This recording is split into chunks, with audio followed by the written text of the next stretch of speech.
ভগবান শ্রীকৃষ্ণের প্রিয় সখা অর্জুন গিয়েছিলেন দ্বারকায় পরিভ্রমণে। অনেকখানি পথ পরিশ্রান্ত হয়ে পৌঁছেই ঘুমিয়ে পড়েন। এদিকে অপরাহ্ন পেরিয়ে গেল।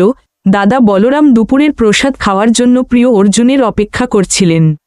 অর্জুনের দেরি দেখে রুক্মিণী দেবী অর্জুনকে ডাকতে গেলেন, কিন্তু সময় পেরিয়ে গেল, ফিরে এলেন না।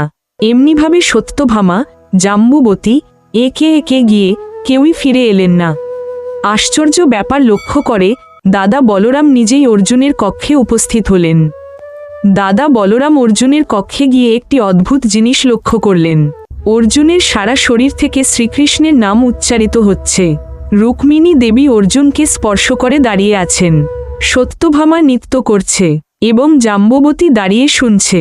সবাই মন্ত্রমুগ্ধ হয়ে আছে, কারোর কোন হুঁশ নেই। কৃষ্ণ নাম হরিনাম বড়ই মধুর, যেই জন কৃষ্ণ ভজে সে বড় চতুর। ব্রহ্মা আদি দেবযারে ধ্যানে নাহি পায়, সে হরি বঞ্চিত হলে কি হবে উপায়।